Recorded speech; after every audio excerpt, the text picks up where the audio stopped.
നമ്മൾ കറങ്ങിയ അവസാനം നമ്മൾ മലബാർ ടിഫിൻ ഹൗസിലോട്ട് കയറിയിട്ടുണ്ട് ഗൈസ്. അങ്ങനെ കയറിയുണ്ട് നമ്മൾ കുറച്ച് ഐറ്റംസ് ഓർഡർ ചെയ്തിട്ടുണ്ട്. ആദ്യം കിട്ടിയ കിഴിപ്പൊറോട്ടയാണ് ഗൈസ്. കിഴിപ്പൊറോട്ടയ്ക്ക് അത് പൊറോട്ടയും ചിക്കനും മുട്ട ഉണ്ടായിരുന്നു. അങ്ങനെ അതിൻ്റെ ഇടയിൽ നമ്മൾ ബിരിയാണി ഓർഡർ ചെയ്തതിനകത്ത് ഇല വന്ന് അതിനകത്ത് കുറച്ച് ചമ്മന്തി അങ്ങനെയുള്ള കുറച്ച് സാധനങ്ങൾ ഇട്ടുകൊണ്ടിരുന്നായിരുന്നു. അപ്പോഴേക്കും നമ്മൾ ടേസ്റ്റ് ചെയ്ത് തുടങ്ങിയിട്ടുണ്ട് പൊറോട്ട.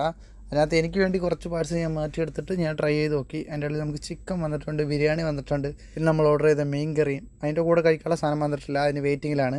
അങ്ങനെ നമ്മൾ ആദ്യം ബിരിയാണിയിൽ നിന്ന് തന്നെ പിടിക്കാമെന്ന് വിചാരിച്ചു. നല്ല നാടൻ മലബാർ സ്റ്റൈൽ ബിരിയാണിയാണെന്ന് പറയുന്നത്.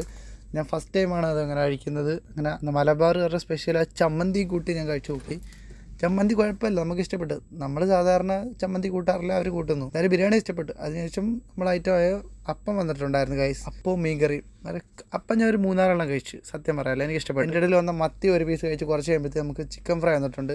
അങ്ങനെ ചിക്കൻ വന്നപ്പോഴത്തേക്ക് നമുക്ക് ഗ്രേവി ഇല്ലാത്ത വിഷമം അങ്ങ് തീർന്നു. അങ്ങനെ അപ്പത്തിൻ്റെ കൂടെ അത് വെച്ച് കണ്ടിന്യൂ ചെയ്ത് അങ്ങനെ അത് നല്ല കോംബോ ആയിരുന്നു. അവിടെ നിന്ന് കഴിച്ച മീൻ കറിയേക്കാളും എനിക്ക് ഇഷ്ടപ്പെട്ട ചിക്കനായിരുന്നു. നമ്മൾ ഓർഡർ ചെയ്ത ലാസ്റ്റ് ഒരു ഐറ്റം കൂടെ വരാനുണ്ടായിരുന്നു. നല്ല ഫ്രഷ് പാഷൻ ഫ്രൂട്ട് മൊയ്ത്തോ ആയിരുന്നു.